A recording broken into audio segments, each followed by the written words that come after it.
Hey guys, this is Bryson Morris, driver of the number 39 FR car. Here we're going to look at a few laps from NOLA Motorsports Park from last year's race in F4. Alright, so here you can see that I gave a little thumbs up to my mechanic to the left. He was basically guiding me up to the grid position. So he's over the radio giving me a countdown, and once he says good, hit the brakes hard, and then we're set, ready, and waiting for the green lights to show up on the lights. So it's usually a very long wait with how many cars are in the F4 grid. So if you're towards the front of the grid, it can be kind of difficult because you want to leave the car in first gear. So you're always on the clutch. So usually at the end of the system, your leg is kind of cramping a little bit. So here we go, we finally see the green lights. We see the lights counting up. What I like to do is at 3, I go to full throttle, lights out. It's a pretty good start, pretty even with first, maybe a little bit better. We see him go a bit defensive, so I pull out to the left, and then kind of hold him to the right as long as possible and go back to the left last second to try to compromise his line a little bit. And did you know early on in the season like this that is going to be your competition for the championship?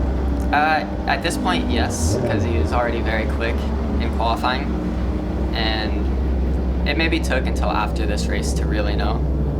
But we see me go for a move here and make a slight mistake on cold tires, so we're still side by side. But yeah, at this point I knew he was going to be quick, and if he did the rest of the season, he would definitely be a contender. So he's able to hold first place here. I kind of look to the right a little bit, but he cuts that off as well. And then we see him make a bit of a gap here, so I'm really just focused on closing that up. I'm getting a good exit out of this corner. Looks like I did okay, and now we're able to use the draft, which is very effective in these cars. We can see him weaving a little bit, trying to break the toe, but it doesn't quite do too much. So very close to him going into the S's. Try to stay as close as possible because we don't get too much aero wash in these, so you can follow pretty close, and it's flat through the S's. Is that so much fun? That looks like it's such a fun part of the circuit. It's a blast, especially with using the curbs. It's really fun. And then following as close as possible, you see he's a little bit stronger in this section of the track, so he's gonna pull out a little bit. But same thing, we're leading onto a long straight here at NOLA, try to get on power as early as possible.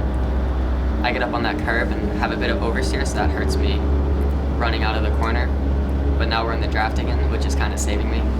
If that weren't the case, that would have been a huge mistake, but the draft kind of brings you back in it. So we see him go defensive once again. I hold him down tight and then pop up at the last second. Are the other drivers, are they only allowed to make one move in defense? Yes, so the rules say you can make one defensive move, but as we can see, that doesn't happen too much. I do the same. I don't think it's against the rules because it's not close enough. So I think if there's a good enough gap, you see we go 3 wide here. This is kind of crazy. But yeah, if they're weaving a bit in front and you're not close enough to really make a move, then I think it's perfectly fine. And in that last turn, you gave them all the room in the world to take that inside, and that's just so you can finish the race, basically. Yes. At this early in the season, just trying to take as few risks as possible with staying up front. As we can see that I got basically a free position, so I really stayed in the same spot, but I passed one car, and just trying to play it as safe as possible without falling back too much.